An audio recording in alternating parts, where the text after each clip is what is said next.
Today I'm at the IT University in Göteborg, Sweden, and with me I have Johan Lundin, my colleague, who is the author of the textbook for this course, Talking About Work. And I would like to ask you some questions, Johan, about the work you have been doing on workplace learning, IT. Yes. And in this first course module, we are to zoom in on various perspectives on learning, pedagogical theories or views on learning at the workplace.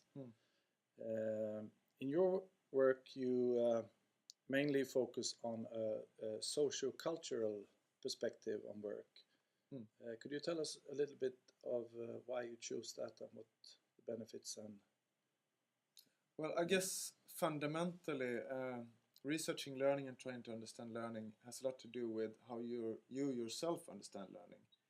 And to me, one of the most useful ways of conceptualizing learning is that learning can be understood as increased participation in different settings. So theories concerning situated learning, communities of practice, then comes very relevant when taking such a perspective on what learning actually is. Becoming a participant, increasing your participation in relation to specific practices, professions or tasks at the workplace. Yes, I understand from your text that when doing empirical research, both at a consultancy company and at the Swedish police, this idea of the identification or identity as being a policeman or being a consultant are very important in your way of thinking. Yes, I would say that formal education can provide you with some of the skills and some of the knowledge that you need to be able to perform a particular work task, but to be able to act competently, to be a policeman, to be a consultant, to be a salesperson, that skill and that identification of yourself as a practitioner within that field is something which is heavily influenced by being in the practice and by being part of an actual profession or practice. You kind of move from the educational setting where you're almost pretending to be a future doctor or yeah, I would say it's obviously formal education plays a big role in becoming a doctor or a police and so on. And that, of course, or obviously is heavily researched within educational science. So my particular interest in how you learn at the workplace with your colleagues is also kind of addressing a gap concerning the research on learning connected to specific work practices, but also it's connected to my interest in technology and IT at work, and how technology and learning is also very, or research on technology and learning is also very heavily influenced by looking at places where teaching take place, such as school, rather than places where learning take place, which is much more kind of generally concerning work practices and school and so on.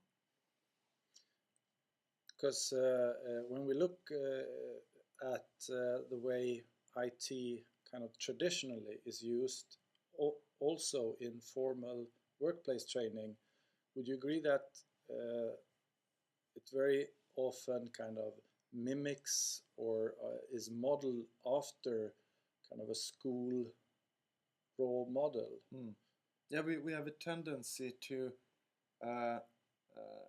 value activities similar to educational activities very high as learning activities, and kind of downplay the importance of activities in work that are crucial for becoming a practitioner, such as discussing problems at work with your colleagues, planning how you would go about a certain task, evaluation of prior projects and so on. We tend to downplay the importance of those activities, maybe not in general, but but as learning activities.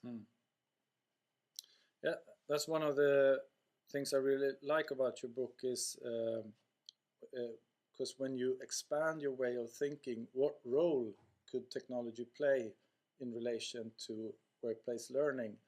If that is expanded to this kind of everyday practice, you actually end up with a design space that is, at least in my thinking, much more interesting. Much wider, yeah. Much wider, yeah. And I especially like this idea of the police and the pepper spray. In one sense, you can say that the technology in that case was not intended as a learning technology at all. It was not designed for the purpose of learning, but still the interesting effect of implementing that technology had very much to do about learning about practice, understanding, discussing practice. And we need resources to be able to discuss our practice, to be able to reflect on our practice. We need resources for that. And those are very often readily available in the work practice. So the kind of focus on tools as resources for learning is central to my way of thinking about how to improve or understand learning at work.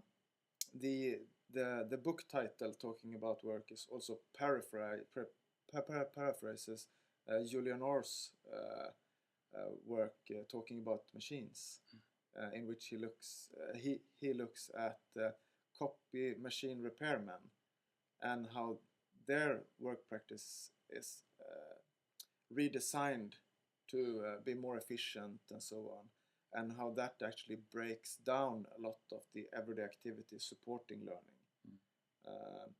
So it's very much about how new knowledge is built at work, how knowledge is shared, and how individuals learn in relation to the work practice.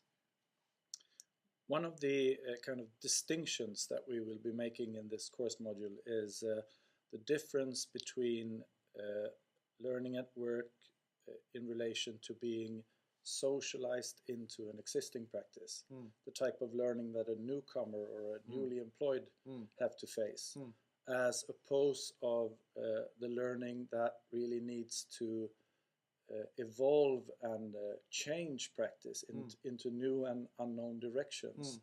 Do you think, could you comment on that distinction? Is that something that... Well, I think that one of the problems with a lot of the research on learning as participation, for example, if you look at Leiv's work and Wenger's work, much of the empirical work is focused on quite traditional work practices such as crafts,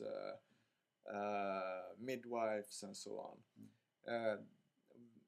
Very rarely the focus is, for example, consultants or management coaches and all the kind of practices and professions that we have around us today, where you won't find a very central practitioner driving the practice, but rather the practice is constantly evolving. And then you can question the idea of someone being in the periphery and someone being in the central position. And as you're saying, kind of what drives the transition and the transformation of practice then, if learning is not about becoming more central, but rather to kind of reinvent and reformulate your practice. So I totally agree that that there might be very different things to learn in those different positions, but I'm not sure that the practices that we see around us today really fit into a lot of the traditional perspectives on learning, which often is presupposed in the theories of learning and how education is designed. Yeah, thank you, Johan. And this last issue could be a really nice challenge for your writing assignment for this first module. One possible question then would be, could or do we need alternative perspectives on learning if we want to understand changes and evolution at the workplace? Thank you, Johan. Thank you and good luck.